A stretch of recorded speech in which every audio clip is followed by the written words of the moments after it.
Cuando nosotros hablamos de enfoque sociocultural, lo importante allí es pensar, bueno, primero la ruptura histórica que se genera en los estudios del lenguaje desde los 70, ¿no? Este vuelco social que hablamos, el vuelco lingüístico. Entonces, romper con la visión de la lengua como apenas una estructura, contemplar en la comprensión del lenguaje el habla y reconocer que el hablante, las personas que interactúan y a partir del lenguaje son importantes para entender los sentidos del uso del lenguaje. Entonces allí no vamos a estudiar la lengua, decimos nosotros, sino que el uso social del lenguaje más bien. Los contextos de producción, de circulación de los textos y de recepción pasan a ser clave, y diferentes campos de los estudios del lenguaje vinieron haciendo eso, ¿no? Los estudios de recepción, los estudios de discurso, bueno, y una infinidad de campos que se ha preguntado por ello.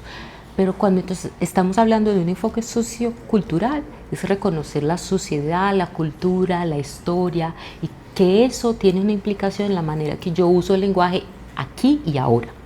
Y que en este mismo contexto yo puedo reproducir todo un campo histórico o lo puedo transformar y construir algo nuevo. O sea, a cada interacción, a cada evento que tenemos podemos transformar todo este historial que se refleja y se refrata en este discurso en este momento. En términos de enseñanza, ¿qué implica? Bueno, primero pensar que el uso de la lectura y la escritura, por lo tanto, implica, bueno, reconocer que hay unas personas que lo escriben con unos propósitos, con unos objetivos, a partir de algún tipo de texto o géneros discursivos, y que eso tiene una audiencia, por lo tanto es interacción. El uso del lenguaje siempre es algo de interacción, nunca yo solo allí, sin un para qué y sin con quién. Reconocer que yo necesito ayudar que las personas puedan participar cada vez más de una manera más efectiva de estos usos que ya están consolidados en términos de comunidad académica, por ejemplo. Cuando un estudiante entra a una licenciatura, digamos a la mía, licenciatura en lenguas, al final de 4 o 5 años esperamos que sea un maestro de lenguajes. Eso implica que aprenda unos conceptos claves del campo, pero además que aprenda a usar el lenguaje de unas maneras necesarias para su profesión luego, ¿cierto? ¿Qué implica a lo largo de esta carrera? Que yo pueda dialogar con él frente, por ejemplo, a diferentes visiones y tradiciones de estudio del lenguaje, pero además de usos de lectura y escritura que son pertinentes en la carrera, pero luego en la formación de ser maestro, que él pueda reconocer con sus estudiantes que la literatura tiene un escenario histórico, unos autores, que la visión de autoría ha cambiado históricamente. Entonces, bueno, cuando estoy en este paradigma, yo todo el tiempo estoy preguntando cómo la gente participa de la cultura escrita, cómo accede a ella, qué disponibilidad de escritos tiene.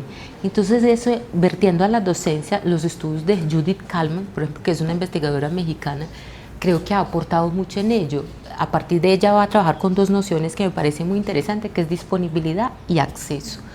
Ella va a decir, disponibilidad son las condiciones materiales para las prácticas de lectura y escritura, que la comunidad tenga el libro o los textos necesarios para poder tocarlo, ¿no? Y leerlo.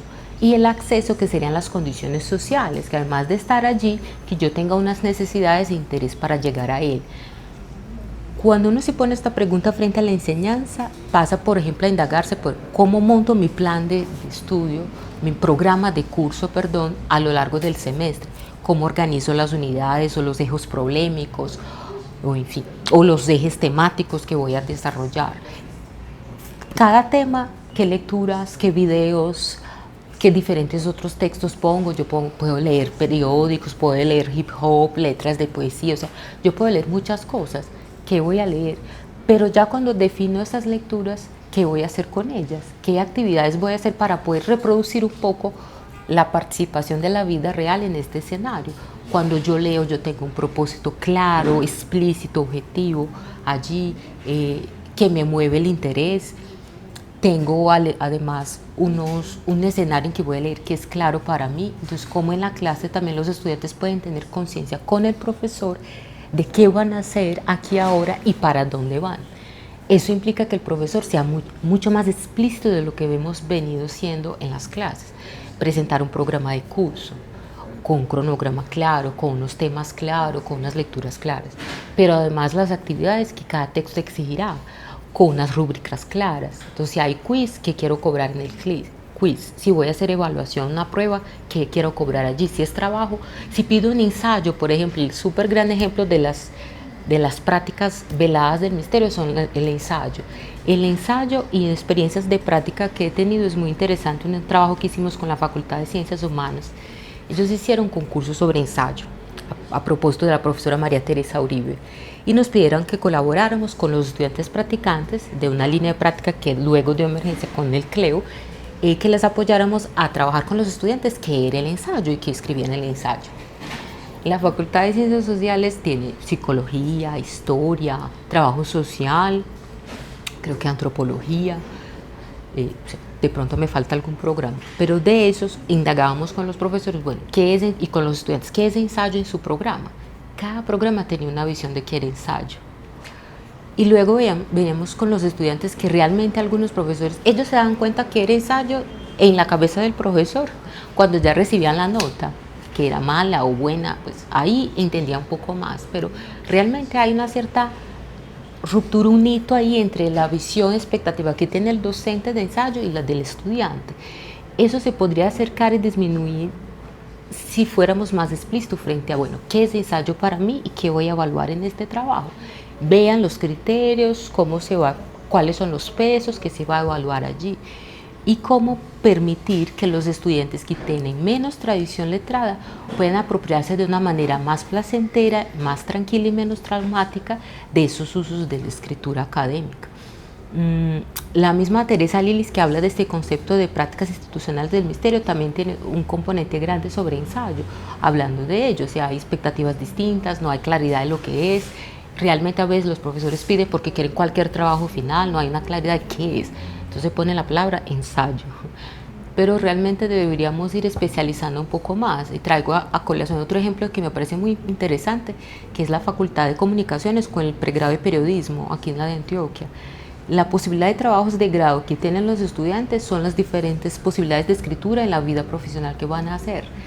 Y eso da mucho más claridad al profesional frente a esos escritos de la vida real. O sea, no paso 5 años haciendo ensayo para luego cuando llego a la vida laboral me piden un editorial o me piden un texto de opinión o me piden otra cosa. Entonces, dar nombre a los tipos de texto que usamos también es una práctica importante desde la visión de la pedagogía, la explicitud, como jugamos un poco en la discusión de literacidad, en cómo hacer menos, cada vez develar más de esas prácticas del misterio y apoyar a los estudiantes, por lo tanto, a acercarse y apropiarse y dominar estas prácticas letradas académicas. Un poco de todo ello se puede dar por una visión social del lenguaje también. O sea, esa es una discusión que parte de una visión que el lenguaje tiene gente que lo usa y por lo tanto esa visión cultural de las personas, de los hablantes, es muy importante para entender el lenguaje.